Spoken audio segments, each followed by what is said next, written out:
Sir, good evening.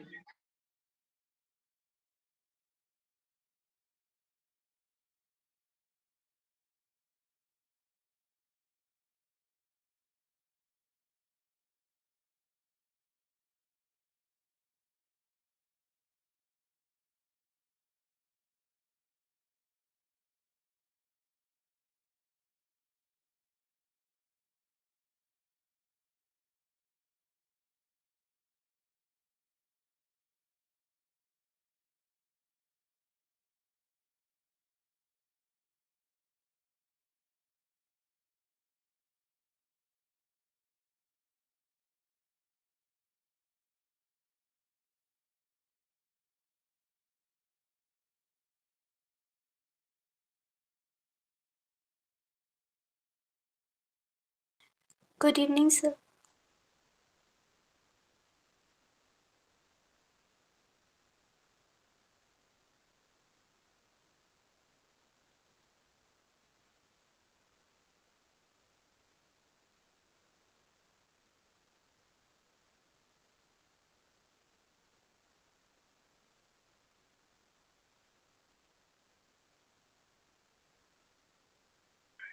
Ma'am ji, good evening. Good evening, ma'am. Ma'am. Good evening, everyone. Good evening, ma'am. Good evening, ma'am.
Ma'am.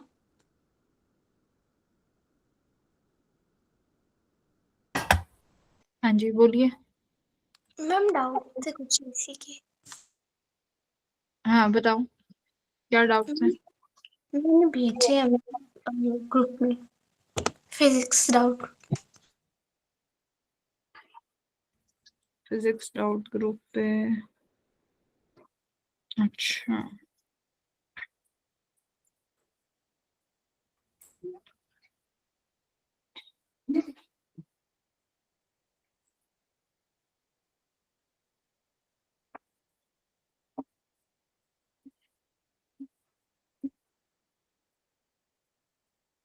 दो questions, तीन questions ही तो हैं। हाँ जी ma'am. In a series resonance LCR circuit, the voltage R and C, the resonant frequency at the resonance voltage across L is.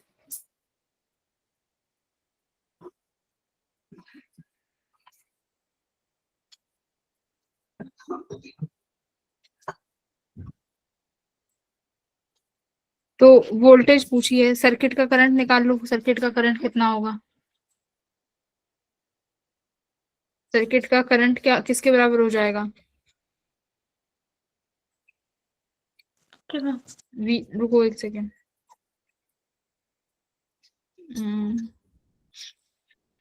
LCR circuit में XL जो है एक्ससी के बराबर हो जाएगा, सिर्फ इंडक्ट रेजिस्टेंस बचेगा। अगर हम आई मैक्स निकालेंगे तो आई मैक्स आ जाएगा वोल्टेज अपॉन रेजिस्टेंस। ठीक है, तो हमें अगर करंट निकालना हुआ तो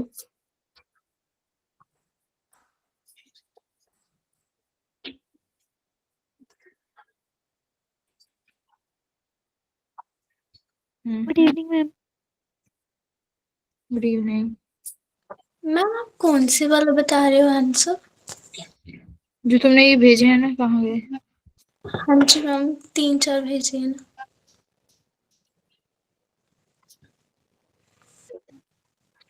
कहाँ गया? तुमने तो काफी भेजा है, कहाँ? जो सबसे पहला भेजा हुआ है उसमें तो इंडक्टर। सॉल्व करके भेजा हुआ है वो, तो बस उसमें मैम फाइनल नहीं पता चला आंसर कि कैसे फाइंड करना है। देख सकते, कैपेसिटर दिया हुआ है, रेजिस्टेंस और इंडक्टर। रेजिस्टेंस 1 भी दिया हुआ है, रेजिस्टेंस R2 भी दिया हुआ है। पहला वाला LR बन जाएगा, दूसरा वाला RC बन जाएगा, I2 वाला। वोल्टेज दिया हुआ है, फेज डिफरेंस निकालना है I1 और I2।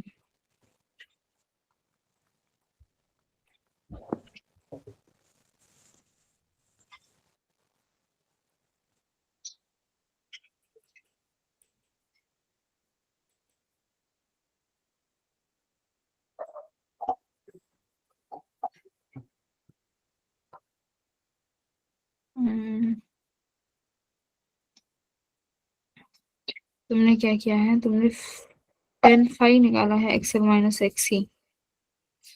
फाई निकालो ना, पहले वाले सर्किट में एक्सएल, पहले वाले में आरसी सर्किट से निकाल लो फाई, दूसरे सर्किट में एलआर से निकाल लो फाई, है ना? एक्सएल एक्सआर निकालो, निकाला है तुमने? हाँ ये जी मैम। ये मत करो एक्सएल माइनस एक्सी। ये तो हम जब करते हैं जब एलसीआर सीरीज में होता है ना? एलसीआर एक्स ये जब, माइनस नहीं किया हुआ है मैम, 5-1 माइनस 5-2 किया हुआ है।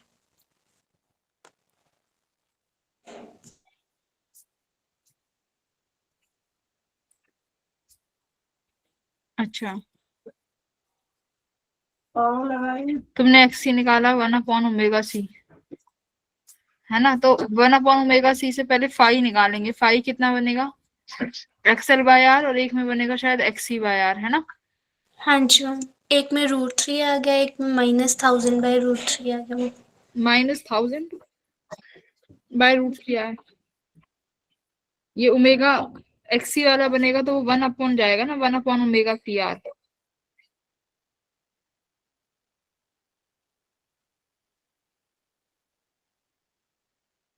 5-1 फिर 5-2, फिर उन दोनों का डिफरेंस ले लो, कितना आएगा। हो गया क्वेश्चन तो। That phase difference.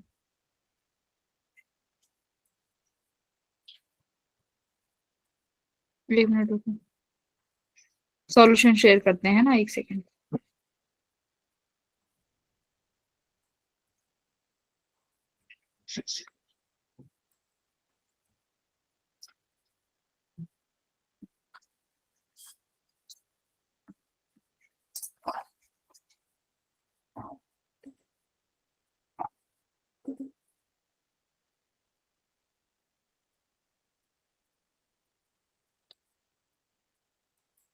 इस पीडीएफ में टोटल कितने क्वेश्चंस थे जो तुम, जिससे तुमने क्वेश्चंस करे हैं? मैम 20 क्वेश्चंस थे टोटल। ठीक है।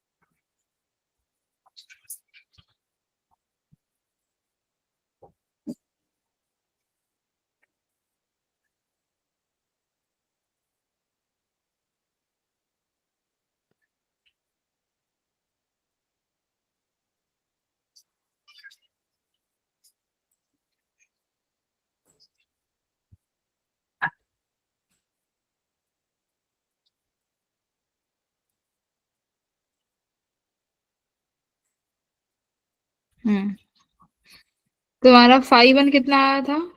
देखो, एक तो आएगा 60 डिग्री, हाँ ठीक है, जी। और 5 आ रहा होगा 10⁻³ समथिंग, है ना। एक आ रहा होगा 10⁻³ है वो वैल्यू। तो हाँ 10, जी मैम, अच्छा 10 90 डिग्री कितना होता है? 0 ही होता है मैम। मैम नॉट डिफाइन होता है। हम्म,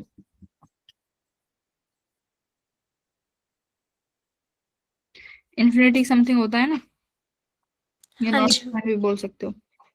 तो एक का 60 the phase difference between current के बीच में पूछा है ना, 1 और 2 में। 9 10 11 12 13 14, 90 और 60 डिग्री का कितना आ गया फिर 1 और 2 में? 150 डिग्री का आ गया ना। देखो जो आर जिसमें तुम्हारा वो आ रहा है ना 10⁻³ समथिंग आ रहा है जो हाँ जी 10 मैम। पाई, तो वो अनडिफाइंड वैल्यू है। ठीक ओके है, मैम। माइनस में आ रहा है ना 10 पाई, माइनस में। हाँ जी। नेगेटिव में तो होता ही नहीं है हमारे पास 5, और वो भी 10⁻³ तो ये 5 की वैल्यू कितनी बनेगी? 90 बनेगी। ठीक है, वो भी किसमें? -90 में जाएगा, क्योंकि -10 आ रहा है ना आगे। देखो अपना यस मैम। आंसर, -10⁻³ तो मतलब अनडिफाइंड हुआ 90 डिग्री में माइनस। तो जब तुम फेस चेंज निकालोगी 5 to -5 करोगी, तो एक हाँ 60 डिग्री है, 90 ऑलरेडी माइनस है, तो माइनस माइनस प्लस हो जाएगा। तो 90 + 60 डिग्री फेस डिफरेंस कितना आ जाएगा? 150 डिग्री का। ठीक है, ओके मैम। हाँ तो विद साइन लिखना ये हाँ फेस जी चेंज। मैम, लास्ट में यही नहीं पता चल रहा था कि tan इनवर्स 10⁻³ को कैसे सॉल्व करना है। हाँ तो ये तुम्हारा आंसर इसका डी ऑप्शन हो जाएगा। ठीक है, नन ऑफ दीज। ओके ये मैम। अनडिफाइंड वैल्यू -90 डिग्री हो जाएगी। ठीक है, और बोलो। फिफ्थ फिफ्थ क्वेश्चन भी है। हाँ जी मैम।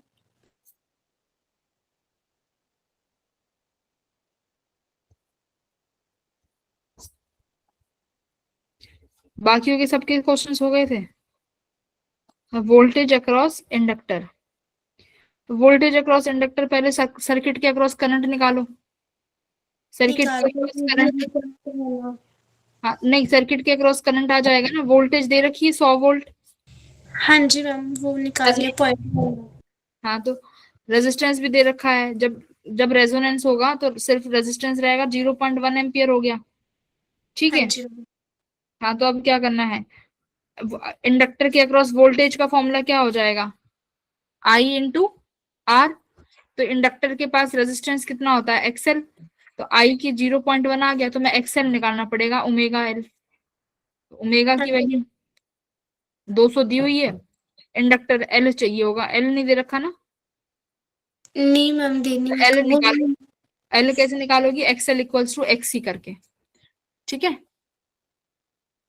तो इंडक्टर के क्रॉस वोल्टेज आएगा I ω L। ओके, मैम फिर दे बस मैम हमें कैपेसिटेंस की वैल्यू दी हुई है मैम। Omega okay. का दिया हुआ है ना 200। हाँ एक्सएल, जी। हाँ तो XL = XC करके निकालो उसको। ओके मैम, गॉट इट, पता चल जाएगा मैम अब तो। हाँ, और मैम 8th and 9th। मैं इसका तुम्हें सॉल्यूशन PDF शेयर कर देती हूँ। एक बार देख लेना, अगर उसमें से तुम्हें समझ में आ रहा है तो। अगर नहीं आता है तो फिर डिस्कस कर लेंगे। ठीक है, एक सेकंड में तुम सबको ग्रुप पे शेयर करती हूँ।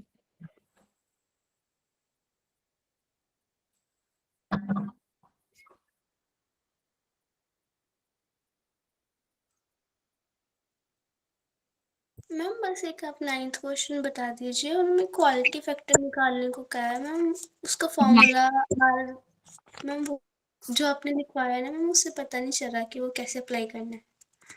कौन सा फॉर्मूला? मैम क्वालिटी फैक्टर निकालने को कहा है उन्होंने, बस सिंपल सा क्वालिटी फॉर्मूला। फैक्टर का फॉर्मूला तो यही होता है, XL/R या फिर XC/R। हाँ जी मैम। हाँ तो यही फॉर्मूला है बस उसका, तो XL/R कर दो या XC/R कर दो। तो मैम एक X, हाँ कहाँ है? मैम एक क्वेश्चन में ऑप्शंस देखना, उसमें पता नहीं चल रहा। 9th क्वेश्चन है मैम ये। हाँ हाँ, क्वालिटी फैक्टर का फॉर्मूला क्या हो जाएगा? XL/R और XC/R। तो XL करोगे तो क्या हो जाएगा? ओमेगा एल, डी ऑप्शन आ तो गया, डी। एक्सएल की वैल्यू ओमेगा एल होगी ना, बस omega not L by R कर दो, D option. Formula based question था ये तो। Okay ma'am. और एक और क्या हो जाएगा, दूसरा फॉर्मूला बी भी ठीक है इसका तो, नहीं नहीं बी नहीं है, उसमें आर भी नीचे आना चाहिए था, है ना। तो एक होगा एक्सएल बाय आर, दूसरा फॉर्मूला एक्सी बाय आर, तो ये दोनों क्वालिटी फैक्टर के फॉर्मूले हैं। 9th क्वेश्चन, चलो। इसमें हाँ, वो रेजोनेंस फ्रीक्वेंसी अपॉन बैंडविड्थ वाला नहीं लिखना था? कहाँ है इसमें बैंडविड्थ वाला, 9th है ना। हाँ जी मैम। नहीं नहीं, वो तो बैंडविड्थ वाला अलग वो है फॉर्मूला। बैंडविड्थ वाला फॉर्मूला क्या होता है, बैंडविड्थ का फॉर्मूला आर बाय एल होगा। हाँ जी मैम। हाँ, तो बैंडविड्थ का फॉर्मूला अलग है और इक्वालिटी फैक्टर का अलग है। अगर रेशो पूछा जाए तब लिखना वो। Okay ma'am. ठीक है, तो इसी के कुछ क्वेश्चंस हैं, ये बैठ के करने हैं तुम लोगों को।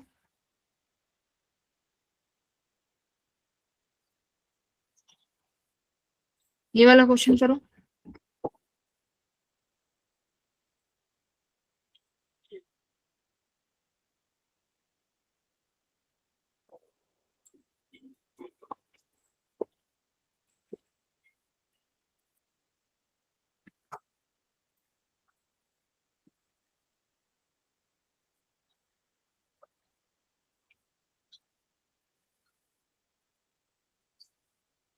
मैम ये एसी का क्वेश्चन? एसी और ईएमआई दोनों हैं इसमें, एसी ईएमआई दोनों हैं, करो।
हो गया होगा ये तो भाई इसमें क्यों भाई ईएमएफ पूछी है ना, तो फॉर्मूला क्या होता है ईएमएफ का, जो रोड रोटेट करती है तो half B D omega L square.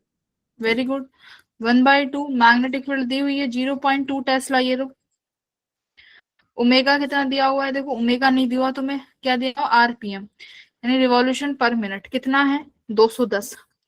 तो ओमेगा कैसे निकालते हैं 2 पाई फ्रीक्वेंसी, तो 2 पाई क्यों फ्रीक्वेंसी 210 है, देखो ये क्या है रिवॉल्यूशन पर मिनट है ना, ये हमारा क्या है रिवॉल्यूशन पर मिनट ओमेगा हाँ फ्रीक्वेंसी फ्रीक्वेंसी मिनट्स को Yes. सेकंड्स करना है डिवाइडेड बाय 60। हाँ तो फ्रीक्वेंसी 210 डिवाइडेड बाय देखो ये मीटर मिनट्स में है तो हमें सेकंड्स में करना होगा डिवाइडेड बाय 60। ठीक है 7 पाई आ गया ओमेगा 7 पाई की वैल्यू 22/7। लेंथ कितनी दे रखी है देखो 20 सेंटीमीटर, तो इसको 20 मल्टीप्लाई मीटर में कर लेंगे। हाँ इसको मीटर में कर लो, मीटर में कितना आ जाएगा बेटा 0.2 मल्टीप्लाई 0.2। ठीक है बस ये सॉल्व हो गया, कितना आ गया 88 very good Ma'am, 88 millivolt. millivolts. तो इतना समय क्यों लगा, चलो फटाफट करते हैं सेकंड क्वेश्चन।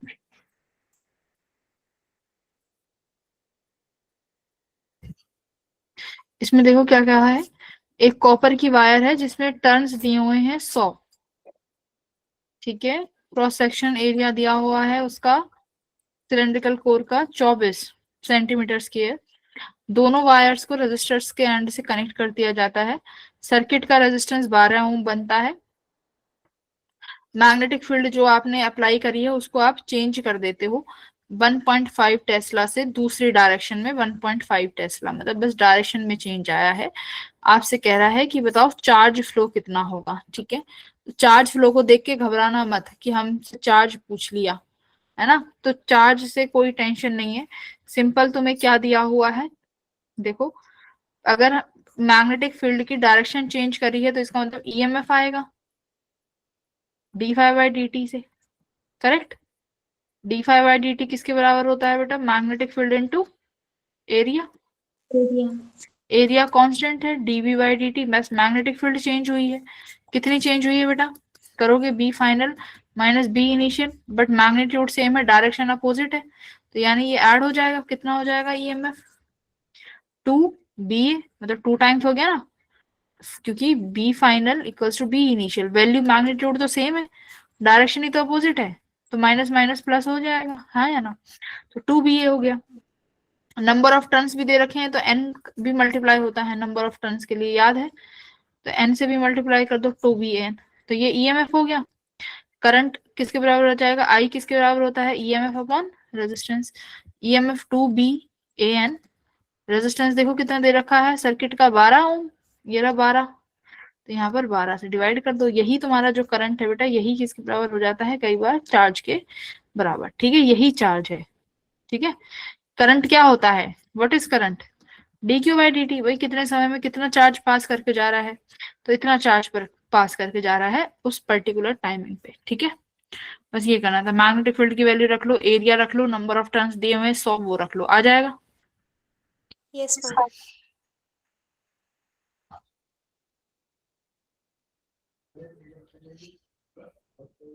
अच्छा मुझे ये बताओ, एक होता है आरसी सर्किट, एक होता है एलआर सर्किट। इसमें आरसी सर्किट में क्या ग्रो करता है बेटा, आरसी सर्किट बताओ, डीसी वोल्टेज से पूछ रही हूँ मैं, ये डीसी वोल्टेज के साथ कनेक्ट है, एसी नहीं है ये, आरसी और एलआर डीसी वोल्टेज में है। तो अगर मैं आरसी सर्किट को डीसी के साथ लगाती हूँ तो क्या होगा, सर्किट में करंट, सर्किट में जो चार्ज होगा, सर्किट का जो, हाँ सर्किट का जो चार्ज है धीरे धीरे बढ़ता है आरसी सर्किट में, यस मैम। धीरे धीरे चार्ज बढ़ेगा, है ना, कैपेसिटर के अक्रॉस जो चार्ज है धीरे धीरे बढ़ेगा। अगर तुमने इसको एक बैटरी से कनेक्ट कर रखा है तो जैसे मान लो एक्सटर्नल वोल्टेज V है, तो जैसे ही कैपेसिटर के अक्रॉस वोल्टेज V हो जाएगी तो कैपेसिटर का चार्ज जो है कंप्लीटली चार्ज हो जाएगा, जब ये सेम वोल्टेज हो जाती है जिसे हम बोलते हैं स्टेडी स्टेट, है ना। तो ये स्टडी स्टेट की हमारे पास इक्वेशन होती है ना कि Q इक्वल्स टू किसके बराबर होगा, Q नॉट 1 माइनस e की power minus t by tau. Tau किसके बराबर होता है बेटा, RC। RC के बराबर, करेक्ट। टाउ RC के बराबर होता है। ऐसे ही सिमिलरली LR सर्किट में इंडक्टर में क्या होगा, इंडक्टर के अक्रॉस जो करंट है वो धीरे धीरे बढ़ेगा। कैपेसिटर में क्या बढ़ता है, चार्ज बढ़ता है धीरे धीरे। LR सर्किट में क्या बढ़ेगा, करंट बढ़ेगा, है ना, धीरे धीरे। तो I किसके बराबर हो जाएगा, I नॉट 1 माइनस e की माइनस t बाय टाउ। ठीक है, यहाँ टाउ किसके बराबर होता है बेटा, L बाय R के बराबर। ठीक है, टाउ टाइम है तो याद रखना टाउ की जो यूनिट होगी वो भी सेकंड होगी। ठीक है, सेकंड। टाउ टाइम है ना, टाइम कांस्टेंट है ना, टाउ टाइम कांस्टेंट। तो टाउ यानी RC और L/R इनकी यूनिट्स क्या होंगी, टाइम की यूनिट होंगी, सेकंड्स। ठीक है, तो ये वाली वैल्यू है। अब यहाँ पर बात आई टाउ क्या होता है, तो बेटा टाउ कौन सी वैल्यू है, जब तुम्हारे सर्किट का चार्ज या करंट कितना परसेंट हो जाए, 63% ऑफ मैक्सिमम वैल्यू, है ना। मान लो अगर Q नॉट की बात करूं तो Q नॉट क्या है, maximum current, maximum charge. I not क्या है, मैक्सिमम करंट। ठीक है, अब ये टाउ की मतलब है, टाउ ये कह रहा है कि जब तुम्हारे सर्किट में मैक्सिमम करंट 63% हो जाए, उस टाइमिंग, सॉरी, उस टाइमिंग पे तुम्हारे सर्किट का करंट 63% हो जाए ऑफ मैक्सिमम आई नॉट। ठीक है, चार्ज के केस में कितना हो जाएगा, टाउ का मतलब 63% ऑफ मैक्सिमम क्यू नॉट। ठीक है, तो ये क्या दिखा रहा है, ये सर्किट में ग्रोथ दिखा रहा है, किसकी, किसकी ग्रोथ है ये, चार्ज और करंट की। बात समझ में आई। तो ये वाला फॉर्मूला हम यूज करते हैं RC और LR सर्किट का। तो ये ग्रोथ का फॉर्मूला है। डीके का क्या हो जाएगा, डीके का अगर मान लो करंट सर्किट में से, जैसे अब कैपेसिटर डिस्चार्ज भी होता है, तो कैपेसिटर डिस्चार्ज होगा तो चार्ज कम होगा, क्यू की वैल्यू। तो डिस्चार्ज का फॉर्मूला क्या बन जाएगा बताओ,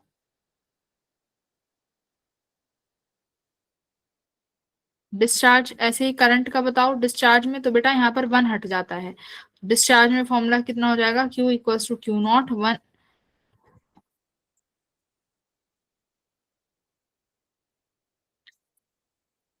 Q नॉट e की power minus T by tau. Similarly I कितना हो जाएगा, I नॉट e की power minus T by tau. तो ये डिस्चार्ज के फॉर्मूले हैं और ये ग्रोथ के, ये फॉर्मूले थोड़ा सा याद रखना। ठीक है, ठीक है बेटा, आ जाओ। ये क्वेश्चन देखो क्या कह रहा है, एक सर्कुलर लूप है, is placed in a uniform magnetic field of 0.4 Tesla. ठीक है, आपने उस सर्कुलर लूप को मैग्नेटिक फील्ड में रखा हुआ है जिसका वैल्यू दिया हुआ है तुम्हें इतना, with its plane perpendicular to the field, जिसका प्लेन फील्ड के परपेंडिकुलर है। मान लो इस तरीके से रखी हुई है सर्कुलर लूप। ठीक है, मैग्नेटिक फील्ड इस तरीके से होगा, तो इसका एरिया वेक्टर बाहर आ रहा होगा। ठीक है, तो यानी प्लेन इस तरीके से 90 डिग्री पे इसका प्लेन, एक सेकेंड, प्लेन की बात हो रही है ना, वेट वेट, प्लेन कैसे बनाएंगे देखो, एक्स वाई और जेड। तो देखो इन्होंने क्या कहा है कि उसका प्लेन जो है मैग्नेटिक फील्ड के परपेंडिकुलर है। तो मैग्नेटिक फील्ड मान लो या तो जेड डायरेक्शन में है, तो तुम्हारा जो वो कॉइल होगा वो कहाँ रखी होगी, एक्स वाई में। ठीक है, ये एक्स वाई में रखी होगी ना, क्योंकि उसका प्लेन क्या है, मैग्नेटिक फील्ड के परपेंडिकुलर है, its plane perpendicular to the,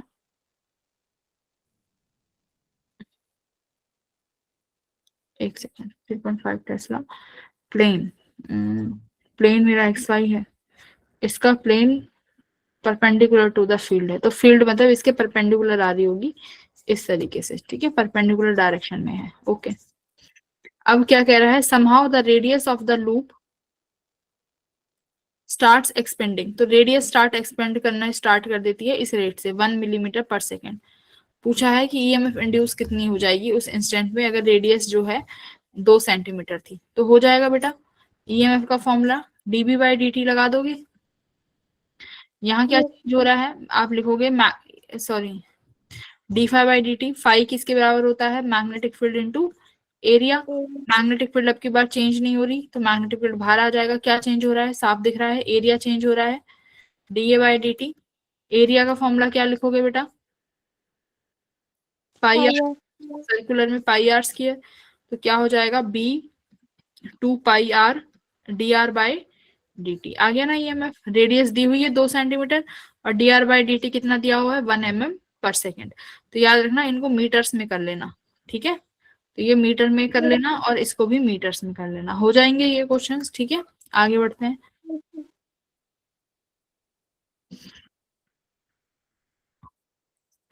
ये वाला क्वेश्चन देखो, क्या कह रहा है कि एक स्क्वायर की लूप है जिसकी साइड 2 सेंटीमीटर है, प्लेस करी गई है सोलिनॉइड के अंदर, जिसमें 50 टन पर सेंटीमीटर है सोलिनॉइड के, ठीक है, पर centimetre, and carry a sinusoidal varying current, मतलब सोलिनॉइड में जो है साइनोसोडियल करंट है जिसका एम्पलीट्यूड 2.5 एम्पियर है और एंगुलर फ्रीक्वेंसी दे रखी है 700 रेडियन सेकेंड इनवर्स। तो एंगुलर फ्रीक्वेंसी का मतलब है यहाँ पर ओमेगा दिया हुआ है, ठीक है। The central axis of the loop and the solenoid coincide, ठीक है। इसका मतलब है कि जो लूप है और जो सोलिनॉइड है उनके एक्सिस कोइंसाइड कर रहे हैं, ठीक है। पूछा है कि बताओ कि जो तुम्हारी स्क्वायर लूप है इसके अंदर कितना ईएमएफ जनरेट होगा। तो देखो ईएमएफ आया कहां से, ये साइनोसोडियल करंट है, इसका मतलब ये वेराइंग करंट है। सोलिनॉइड में करंट बार बार चेंज हो रहा है, अगर सोलिनॉइड में बार बार करंट चेंज हो रहा है तो इसका मतलब है इस लूप से गुजरने वाली जो फील्ड लाइंस है वो चेंज हो रही होंगी। फील्ड लाइंस चेंज हो रही है मतलब इस लूप के अंदर फ्लक्स चेंज हो रहा है और जिसकी वजह से क्या जनरेट होगी, ईएमएफ जनरेट हो जाएगी, ठीक है। अब बात आई कि फ्लक्स का फॉर्मूला क्या है, सॉरी ईएमएफ का फॉर्मूला है हमारे पास D phi by D T. D by D T phi का फॉर्मूला क्या लिखते हो बेटा, magnetic field into area. Area किसका लिखेंगे, एरिया किसका लिखूं बेटा, स्क्वायर लूप का लिखेंगे ना एरिया, है ना, क्योंकि उसी लूप से तो पास हो रही है भाई। फ्लक्स किससे पास हो रही है, देखो इन्होंने क्या पूछा है, EMF induced in the loop, तो इसी लूप से तो फ्लक्स लाइन पास होंगी, तो एरिया हम इस लूप का लिखेंगे, ठीक है, बी इंटू ए। ओके, क्या मैग्नेटिक फील्ड चेंज हो रहा है, यस, सोलिनॉइड का, क्योंकि सोलिनॉइड का करंट कैसा है, वेराइंग करंट है, तो सोलिनॉइड का मैग्नेटिक फील्ड किसके बराबर होता है, म्यू नॉट एन आई, है ना। Yes ma'am. सोलिनॉइड का ये किसके बराबर होता है, magnetic field mu not N I. Number of turns change नहीं हो रही बट करंट चेंज हो रहा है, क्योंकि करंट कैसा है, वेराइंग करंट है, तो आप यहाँ से मैग्नेटिक फील्ड लिखोगे म्यू नॉट, एन बाहर आ जाएगा, एरिया बाहर आ जाएगा, क्या बचा, D I by D T बचा, यस और नो। Yes ma'am. तो अब ये D I by D T कहाँ से आएगा बताओ, साइनोसोडियल में।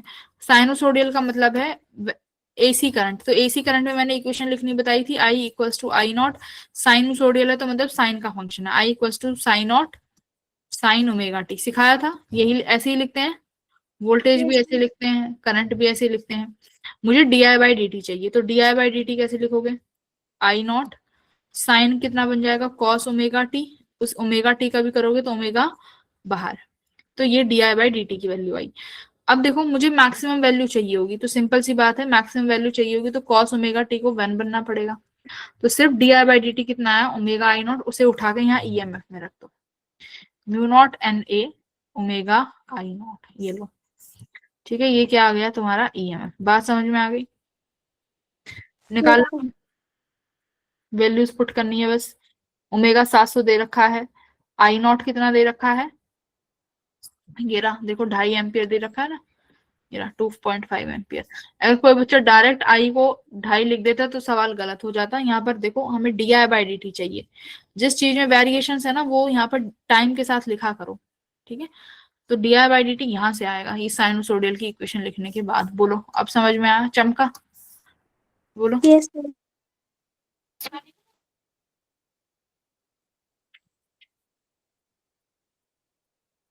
ये रहा क्वालिटी फैक्टर का क्वेश्चन, इसमें कहा है कि इंडक्टर ऑफ इंडक्टेंस दिया, एल दिया हुआ है 1 हेनरी, कैपेसिटेंस दिया हुआ है 6.25 माइक्रोफेराड, रेजिस्टेंस दिया हुआ है 100 ओम।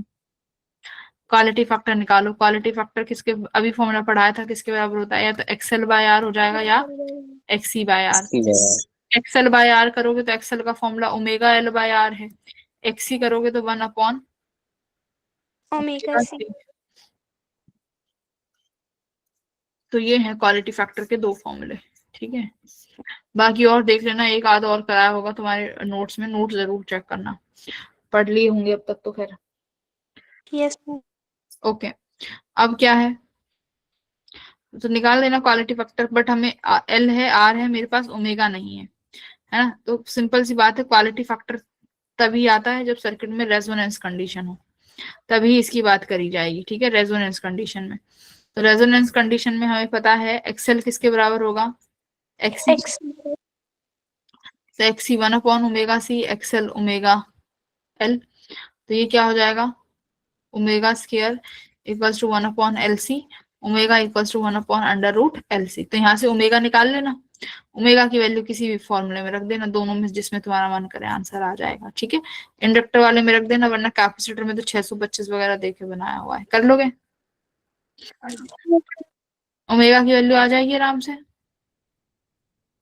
कैसे, यस मैम। 1/√ इंडक्टर 625 इंटू 10⁻⁻6 है, तो पॉइंट हटा के ये 8 कर दिया मैंने, कैपेसिटर 1 है, ठीक है। 10⁻⁻8 को रूट से बाहर लाऊंगे तो किस में जाएगी, -4 में, करेक्ट। 10⁻⁻4 ऊपर चली जाएगी तो 10⁻+4 में चलेगी। 625 का रूट कितना हो गया, 25, तो ये अपॉन 25 है ना। तो 25 400 पे गया 400, तो ओमेगा कितना आ गया बेटा, ओमेगा आ गया तुम्हारा 400। तो रख दो, देखो Q इक्वल्स टू ओमेगा की वैल्यू 400, इंडक्टर की वैल्यू कितनी दे रखी है 1, अपॉन रेजिस्टेंस कितना दे रखा है 100, तो क्वालिटी फैक्टर कितना आ गया 4, ठीक है, ठीक है। Yes ma'am.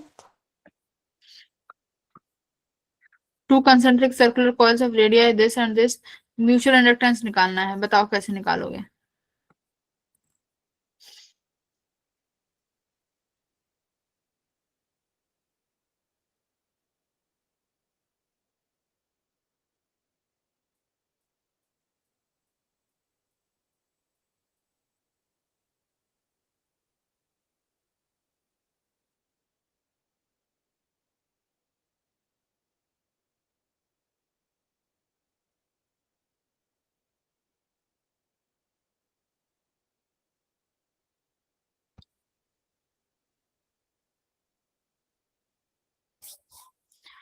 करो, कैसे करेंगे, क्या फॉर्मूला लगाओगे यहाँ पे, म्यूचुअल इंडक्टेंस का कौन सा फॉर्मूला लगाओगे।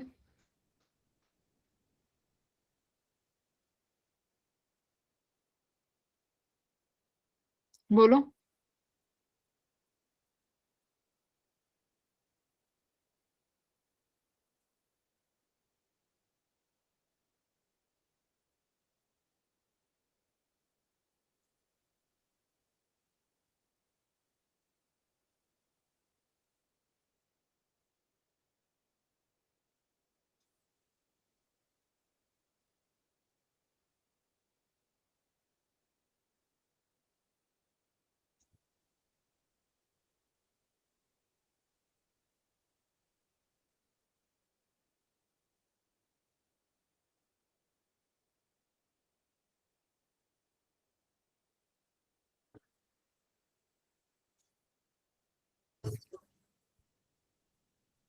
फॉर्मूला बोलो। Ma'am mu not into mu R वाला फॉर्मूला। कौन सा भाई, म्यूचुअल इंडक्टेंस का फॉर्मूला क्या होता है।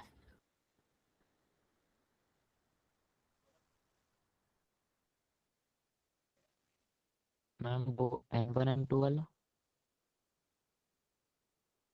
क्या फॉर्मूला है, mu not N1 N2 pi R square upon 2R, जहाँ पे एक आर दूसरे आर से छोटा होता है। हाँ, म्यूचुअल इंडक्टेंस का फॉर्मूला क्या है वैसे, फाई इक्वल्स टू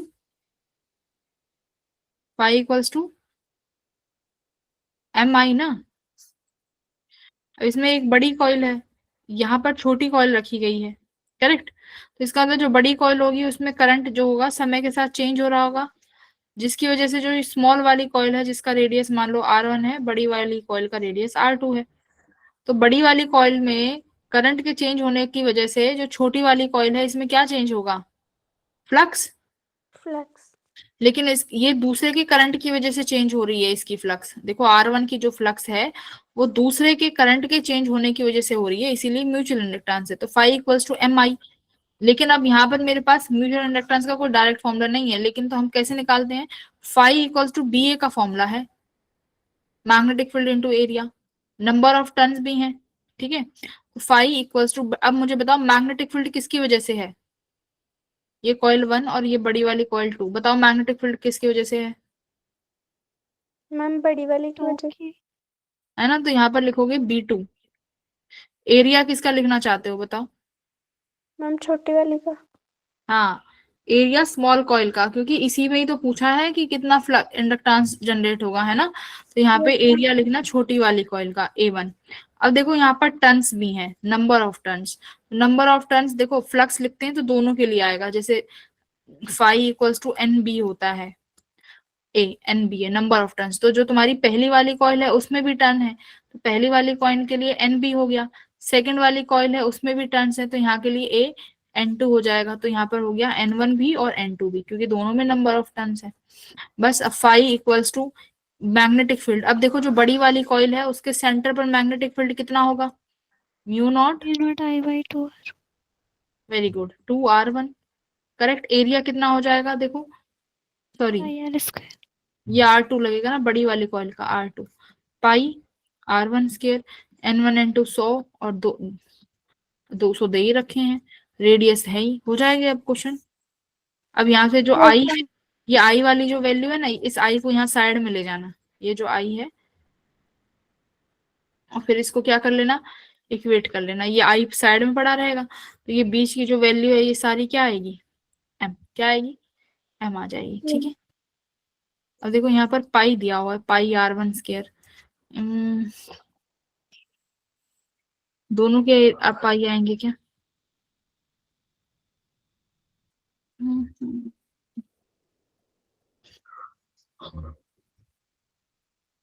एक सेकंड रुकिए जरा, आंसर बताओ ना, एक बार कैलकुलेट करो इसको।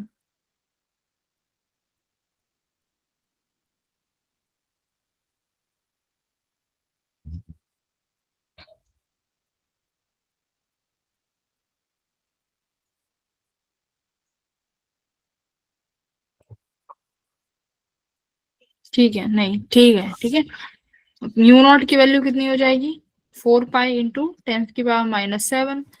2R2 जो बड़ी वाली रेडियस है 1000 सेंटीमीटर है, तो मीटर में कर लेना, -2 पाई R1 1 10⁻⁻2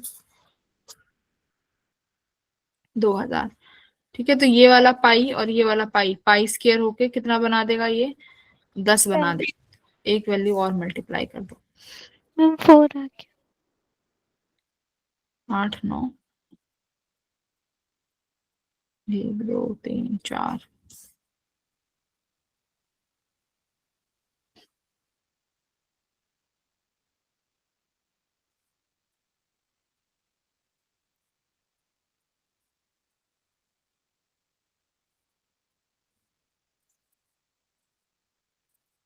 10⁻⁻8 है ना, तो 4 आ जाएगा ये। ठीक है, तो 4 आंसर आ जाएगा। ठीक है, कल तो ये करना था तुम्हें, N1 फॉर्मूला याद थोड़ी रहेगा तुम्हें, क्या करना है ये याद है हमें, तो phi equals to B A, N1 N2 लगाते हैं, एरिया स्मॉल कॉइल का, मैग्नेटिक फील्ड बड़ी वाली कॉइल का। ठीक है,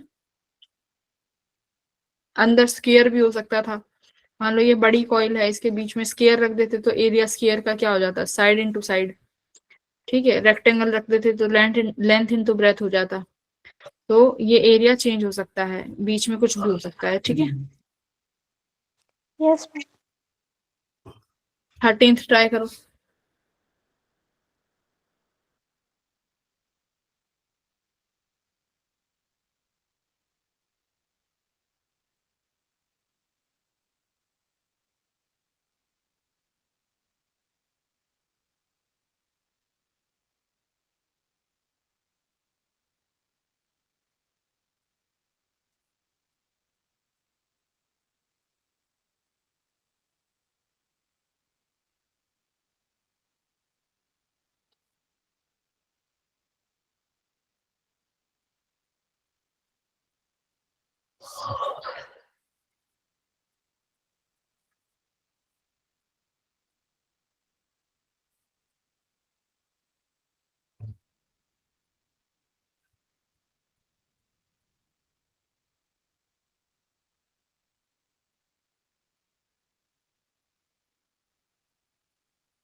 बताओ भाई क्या आंसर आ रहा है? धनंजय क्या आंसर आ रहा है इसका बेटा?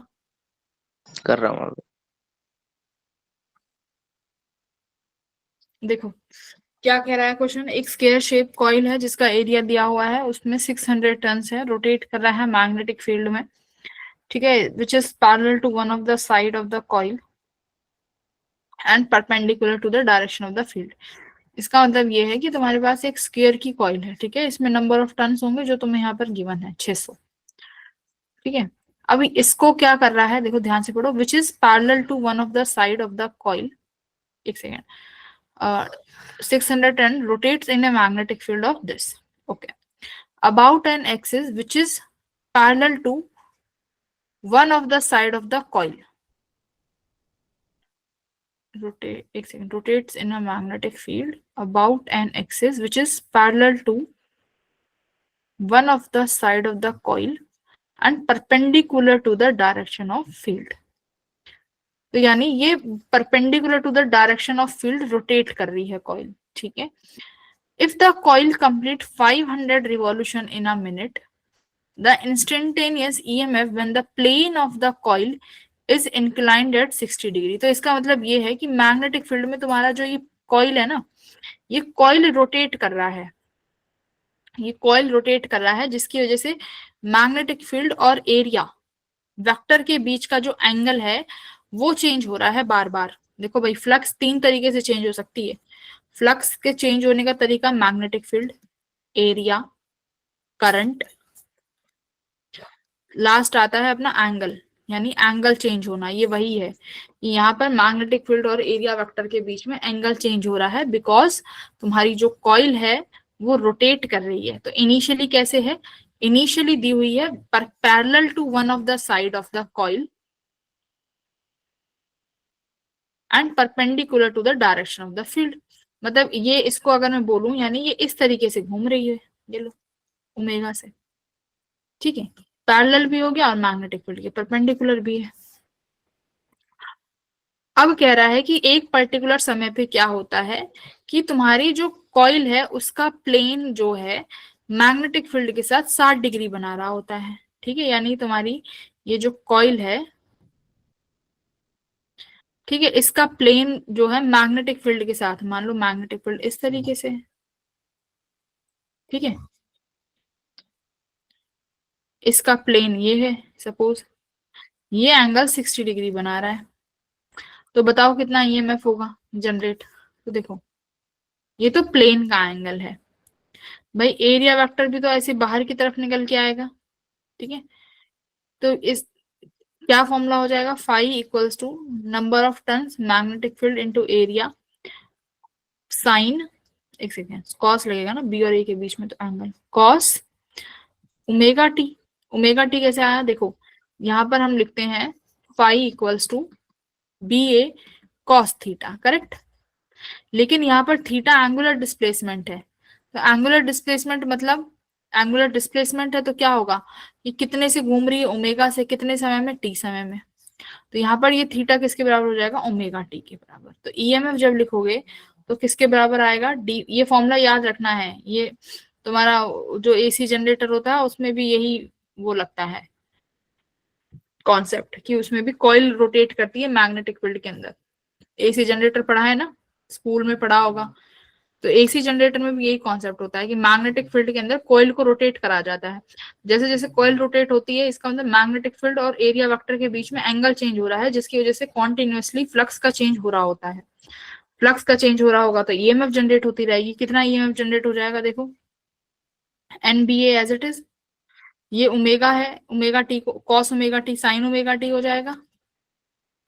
ओमेगा टी का भी करोगे तो ओमेगा बाहर आ जाएगा। अगर मुझे मैक्सिमम ईएमएफ चाहिए तो साइन ओमेगा टी क्या हो जाएगा, 1, ठीक है। तो ईएमएफ का फॉर्मूला यहाँ पे कितना बन गया, एन बी ए, ओके एक सेकेंड, एंगल दिया तो हुआ है 60 डिग्री है ना, 1 नहीं है, 60 डिग्री दिया हुआ है। तो एन बी ए साइन, देखो अब ये तो था प्लेन के बीच में, कि जो कॉइल का जो प्लेन है वो फील्ड के साथ 60 डिग्री बना रहा है, मुझे तो एरिया वेक्टर के साथ चाहिए। तो अगर प्लेन 60 डिग्री बना रहा है तो एरिया वेक्टर कितना बना लेगा, 30 डिग्री। तो ये कितना आ गया मेरा यहाँ से साइन 30 डिग्री एंगल, ठीक है। तो यहाँ पर वैल्यू पुट कर देना आपने, सारी वैल्यूज। नंबर ऑफ टर्न्स 600 है, मैग्नेटिक फील्ड 0.4 है, एरिया 70 है, मीटर में बदल लेना। ठीक है, तो यहाँ से आराम से आंसर बन जाएगा, बन जाएगा। Hello, Yes.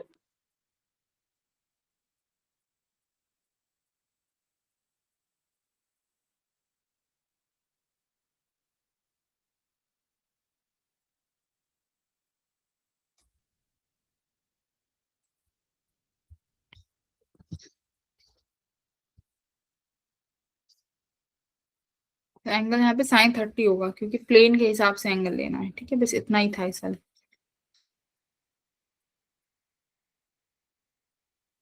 ये वाला क्वेश्चन हो जाएगा, क्वेश्चन नंबर 18। इसमें तुम्हें ए और बी के बीच का पोटेंशियल वो निकालना है, डिफरेंस। तो केवीएल लगाओ ए से लेके बी में। बट चेंज क्या आएगा देखो, हम अगर इंडक्टर के अक्रॉस मुझे वोल्टेज लिखनी है बेटा, मेरे पास ये इंडक्टर है, मुझे इसके अक्रॉस वोल्टेज लिखनी है, तो कैसे लिखते हैं? वोल्टेज बोले या ईएमएफ बोले, किसके बराबर होती है ईएमएफ? इंडक्टर के अक्रॉस ईएमएफ बोलो, L D I by D T, यही तो होती है इंडक्टर के अक्रॉस, है ना। L is your inductor, D I by D T current है, हाँ या ना, D I Yes, by ma'am. D T. अब बात आती है कि D I by D T EMF तो लिखते हैं तो मॉड में लिखते हैं, लेकिन जब ये पोटेंशियल डिफरेंस पूछता है, जैसे ए से बी का बताओ, तो अब ये जो इंडक्टर है ये चेंज हो जाता है हमारा वोल्टेज सोर्स में। ठीक है, वोल्टेज में इसको चेंज कर सकते हो। तो इसको जब वोल्टेज में लिखोगे तो क्या लिखोगे? अब देखो यहाँ से पता चलेगा कि क्या करना है। ये D I by D T है जो कि -1 दिया हुआ है, इसका मतलब जो करंट है वो क्या हो रहा है? डिक्रीज। तो हमारा इंडक्टर क्या काम करता है? अगर करंट डिक्रीज हो रहा है तो उसे डिक्रीज नहीं करने देगा, उसको बढ़ाने का काम करेगा। अगर उसको बढ़ाने का काम करेगा तो ये इंडक्टर की जो वोल्टेज होगी, देखो करंट इस डायरेक्शन में आ रहा है, तो अगर इसको बढ़ाना चाहता है तो यहाँ नेगेटिव साइन बनाएगा कि पॉजिटिव? बताओ भाई, करंट डिक्रीज हो रहा है तो तुम्हारे यहाँ पर जो वोल्टेज होगी, इंडक्टर का काम भी तो अपोज करना है। देखो इंडक्टर अपोज करता है करंट के चेंज को अपोज करेगा ना इंडक्टर, है ना। Yes ma'am.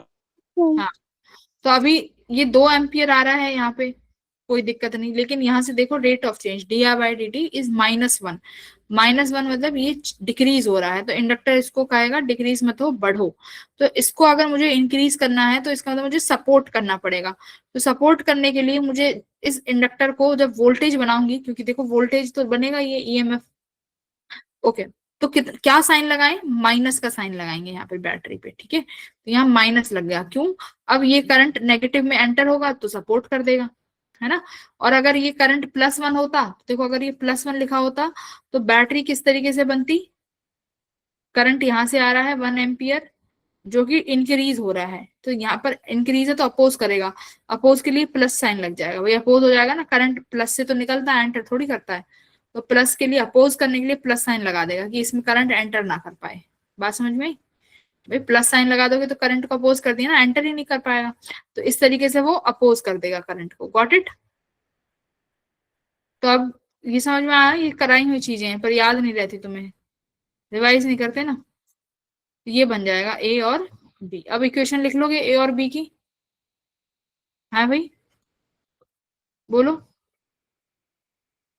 We A as it is, current के डायरेक्शन में चल रहे हो तो ये -IR हो जाएगा, करंट 2 है, रेजिस्टेंस दिया हुआ है, नेगेटिव से प्लस, प्लस का साइन लगाओगे अब, इसीलिए ये बैटरी साइन जरूरी है। नेगेटिव से प्लस तो प्लस का साइन हो गया ना, ईएमएफ कितनी हो जाएगी इसके cross? L D I by D T. याद रखना अब ये मॉड में रहेगा, D I by D T कोई साइन के साथ मत रखना, plus L D I by D T mod में है। ठीक है, अब ये प्लस है ये नेगेटिव है, तो ये कितना दिया हुआ? 12 वोल्ट, नेगेटिव का 12 इक्वल्स टू वीबी। बोलो हो जाएगा? Yes, ma'am. V as it is, minus current 2 है एम्पियर, रेजिस्टेंस 12 हो गया, प्लस इंडक्टर कितना है 6, L D I by D T 1 है 1, माइनस का 12 इक्वल्स टू वीबी। तो वीबी आई थिंक देखो कितना आ गया होगा, 30 आ रहा है, VA माइनस V भी 30 आ जाएगा। यहाँ पर सारा खेल ये इंडक्टर का है, इंडक्टर की बैटरी का, ये कि बैटरी का साइन क्या लेना है, यहीं पर कंफ्यूज हो जाते हैं स्टूडेंट्स। ठीक है, ये साइन का खास ध्यान रखना। तो करंट घटेगा तो घटने नहीं देगा, बढ़ेगा तो बढ़ने नहीं देगा। ठीक है, Yes, ma'am. ये साइन समझ में आया ना। Yes, ma'am. बाकी के बच्चे सो गए क्लास में, और मत आओ। Yes ma'am. Yes, ma'am. हाँ, Yes, ma'am. ये क्वालिटी फैक्टर का क्वेश्चन है फिर से, तो क्वालिटी फैक्टर निकाल लोगे ना, ओमेगा XC बाय आर और XL बाय आर। ठीक है, और फिर बैंडविथ, बैंडविथ किसके बराबर होती है, R बाय L के, है ना।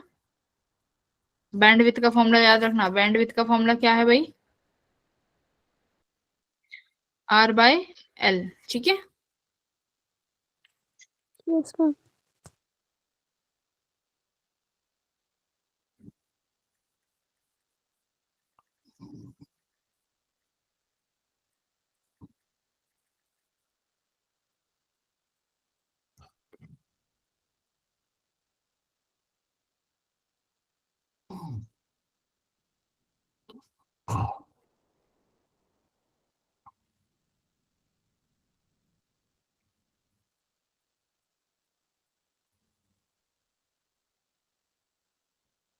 बैंडविथ ये एंगुलर बैंडविथ है जिसे हम डेल्टा ओमेगा से शो करते हैं। ये वाला क्वेश्चन देखो, ये इसमें क्या करोगे, क्या कह रहा है, 3 रेजिस्टेंस है, 12-12 ओम के, 2 इंडक्टर्स हैं जिनका इंडक्टेंस दिया हुआ है, आइडियल बैटरी के साथ कनेक्ट कर रखे हैं। कह रहा है the current through the battery long after the switch has been closed, मतलब स्विच को क्लोज करे हुए काफी समय हो गया, उस समय बाद सर्किट का करंट बताओ। तो कुछ समय बाद बेटा इंडक्टर किसकी तरह काम करने लगता है, बताओ, short circuit. Short circuit. After time T कोई फर्क नहीं पड़ेगा है या नहीं, किसकी तरह Yes, लग ma'am. जाएगा ये रेजिस्टेंस।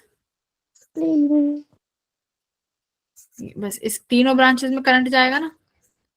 Yes, ma'am. तो ये कब है, जब t इक्वल्स टू इन्फिनिटी है। अगर इसी क्वेश्चन को t इक्वल्स टू 0 पे मन इनिशियली पूछ लेता तो क्या होता, इनिशियली पूछ लेता तो जिस ब्रांच से इंडक्टर लगा है उनमें करंट नहीं जाता, बस एक ही रेजिस्टेंस आता।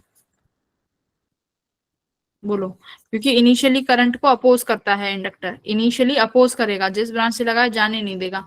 कुछ समय बाद इंडक्टर की कोई वैल्यू नहीं रहेगी, आराम से करंट चला जाएगा। क्यों, क्योंकि कुछ समय बाद करंट क्या हो जाएगा, कांस्टेंट हो जाएगा ना।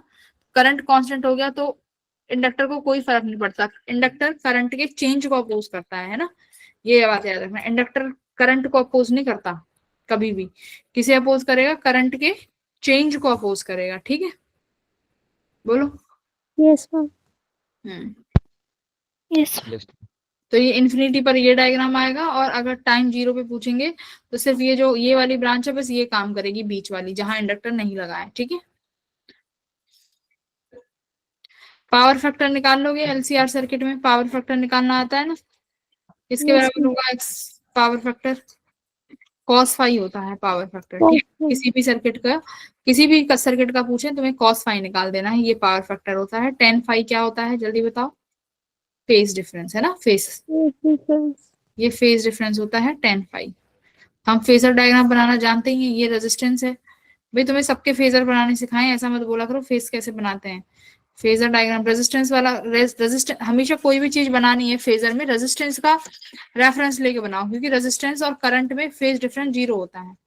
तो XL माइनस XC यहाँ हो गया, ये मेरा यहाँ पर इम्पिडेंस हो जाएगा Z, ये फाई है, तो 10 cos फाई किसके बराबर हो जाएगा, बेस अपॉन हाइपोटेन्यूज, ये XL माइनस XC। इस एंगल के सामने वाली साइड तो परपेंडिकुलर होती है, ये बेस हो गया, R हाइपोटेन्यूज Z होगी, तो cos बीटा कितना हो जाएगा, या पावर फैक्टर क्या हो जाएगा, R बाय Z। ठीक है, Impedance. Yes, ma'am. Yes ma'am.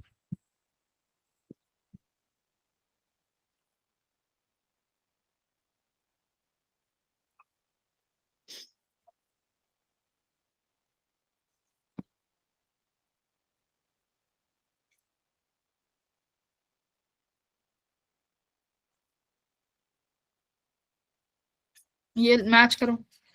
AC generator,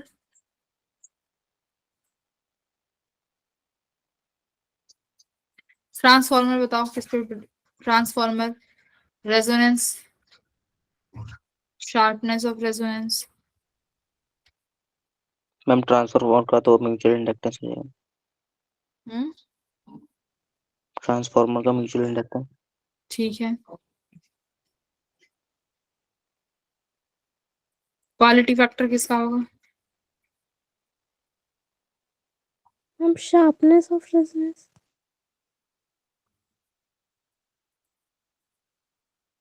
resonance formula, phenomena to occur. Resonance कब होगा? Presence of both L and C.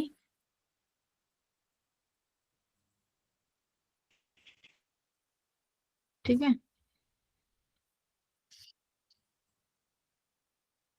Ma'am कैसे? सही तो बताया तुम लोगों ने। एसी जनरेटर का क्या, ट्रांसफार्मर का क्या होगा? इंडक्शन से mutual inductance. Induction. AC generator का electromagnetic induction. Electromagnetic induction. Yes ma'am.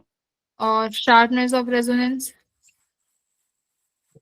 Quality factor, Quality factor. Resonance इसमें से होंगे। ठीक है। ठीक है। एक बार चेक भी कर लेते हैं, वेट करो।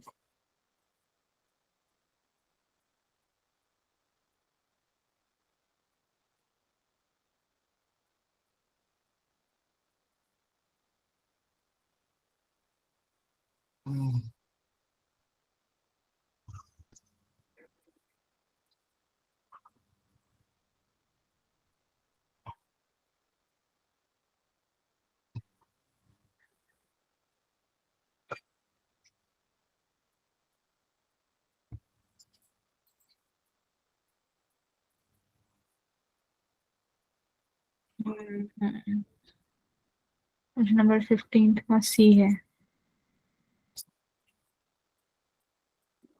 ठीक है, सही करा है। ट्रांसफार्मर का म्यूचुअल इंडक्टेंस है ना, एसी जनरेटर का ईएमआई। ठीक है, सही है ना? बढ़िया। चलो ये बताओ, magnetic flux throw A coil can be change. बताओ कैसे फ्लक्स को चेंज करा सकते हो? By changing magnitude of magnetic field with in the coil,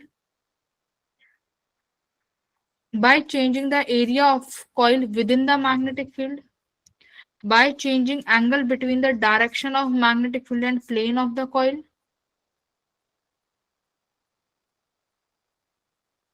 अब क्वेश्चन भी पढ़ो। एक coil is placed in a magnetic field such that plane of the coil is perpendicular to the direction of the magnetic field.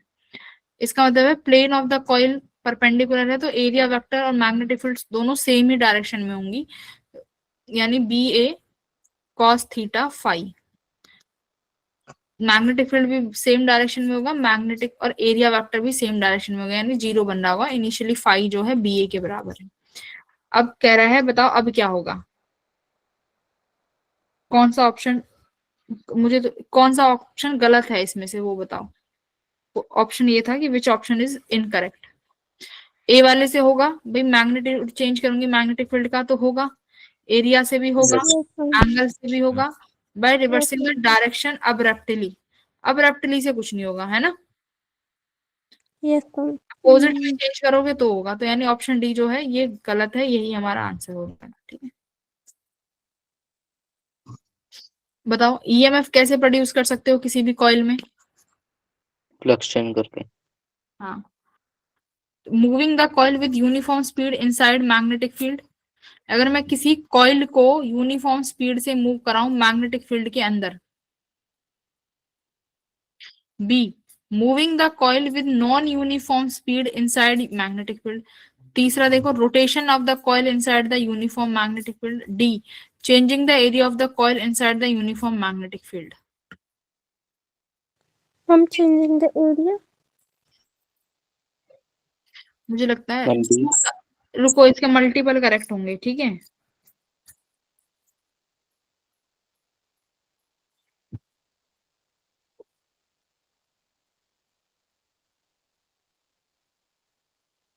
Ma'am advance के करा रहे हो क्या? नहीं इसमें तुम्हारे जो ऑप्शन थे ना A and B, B and C करके थे ना, वो उस टाइप के आते हैं। मेंस का ही है भाई, इतना आसान नहीं आएगा एडवांस में। चलो बताओ कौन सा ठीक कौन सा गलत है वो बता दो। चलो मैम बी गलत है क्या? ठीक है, बी फॉल्स है, नहीं कराया ना मैंने ये तुम्हें, ये फॉल्स हो गया। और ए, सी तो कराया ही है rotation, C yes yes ma'am. C yes ma'am. And D चाहिए। डी बोलो।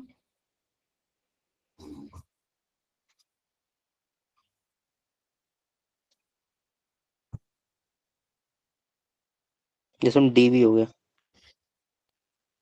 डी भी ट्रू है, हाँ जी मैम। ये भी ट्रू है, सी भी है ना। ए देखो, moving the coil with uniform speed inside non uniform magnetic field, ये फॉल्स हो जाएगा। क्यों? मैग्नेटिक फील्ड है ना, देखो अब मेरे पास ये यहां से यहां तक मैग्नेटिक फील्ड है, ध्यान से सुनो, ठीक है। ये तुम्हारी कॉइल है, इस कॉइल को तुम यहाँ पर v वेलोसिटी से भगा रहे हो। अब मेरे पास कॉइल, अगर मैं इस कॉइल को v वेलोसिटी से आगे भी लेके जा रही हूँ तो क्या चेंज हो रहा है, क्या फर्क पड़ रहा है? कोई फर्क नहीं पड़ रहा ना। ना तो मेरा एरिया चेंज हो रहा है, ना इस कॉइल से पास होने वाली मैग्नेटिक फील्ड चेंज हो रही है। बात समझ रहे हो? तो मेरा फ्लक्स तो चेंज हो ही नहीं रहा। फ्लक्स चेंज होने के लिए या तो मैग्नेटिक फील्ड चेंज करो, या इस कॉइल का साइज बढ़ाओ, है ना, या इस कॉइल को रोटेट करो, रोटेट करने से ओमेगा चेंज होगा। बात समझ में आई? तो ये ए और बी दोनों गलत है। Got it? अब ये इस चीज को इससे मत फर्क करने लग जाना। अगर मैं यहाँ पर इसी क्वेश्चन में रॉड दे दूं तो ईएमएफ जनरेट हो जाएगी, ठीक है। अगर इस यहीं पर मैं ईएमएफ इस सर्कुलर कॉइल की जगह क्या दे दूं, एक रॉड दे दूं, तो क्या जनरेट हो जाएगी बेटा? ईएमएफ जनरेट हो जाएगी। ये तो हमने क्वेश्चन भी कराया ना, बल्ब आता था ईएमएफ, तो वहां पर हम रॉड लेते थे, ठीक है। ये सर्कुलर कॉइल है, कॉइल में जनरेट नहीं होगा क्योंकि इसका एरिया चेंज नहीं होता। रॉड का एरिया चेंज हो जाएगा, जैसे जैसे आगे बढ़ोगे लेंथ ब्रेथ चेंज होगी ना, ये लेंथ चेंज होती चली जाएगी, जिसकी वजह से ये एरिया जो मैग्नेटिक फील्ड के अंदर है वो चेंज होगा। Got it? तो इसीलिए याद रखना, अगर सर्कुलर कॉइल को घुमा रहे हो तो चेंज होगा, अगर लीनियर वेलोसिटी से आगे पीछे कर रहे हो तो कोई भी ईएमएफ इंड्यूस नहीं होगी। ये बहुत इंपॉर्टेंट पॉइंट है, ये याद रखना, ठीक है।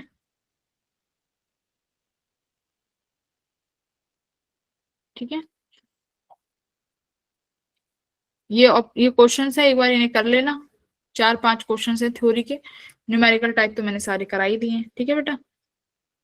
Okay ma'am. बाकी तुम्हारी, अगर तुमने अपनी डीपीपी सॉल्व कर ली है जो तुम्हें होमवर्क के लिए दी थी, अगर वो कर लिया है तो उससे ज्यादा कुछ नहीं है, वो बहुत अच्छे क्वेश्चन है, ठीक है। एसी की तो कर ली डीपीपी सॉल्व। बस ठीक है।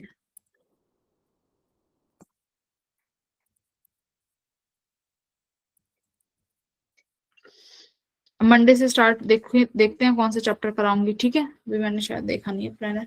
मंडे को मिलते हैं everyone, bye. Bye ma'am. Bye ma'am. Gurvinder आया है क्लास में? पता नहीं नहीं आया, है। नहीं आ रहा ना अब वो? नो। ठीक है। नहीं आया ना। आकाश क्या कह रहे हो, नहीं आएगा अब? नहीं आया आज तो मैम, एक दिन हो गया नहीं आया। पूछना उसको, ठीक है। Okay ma'am.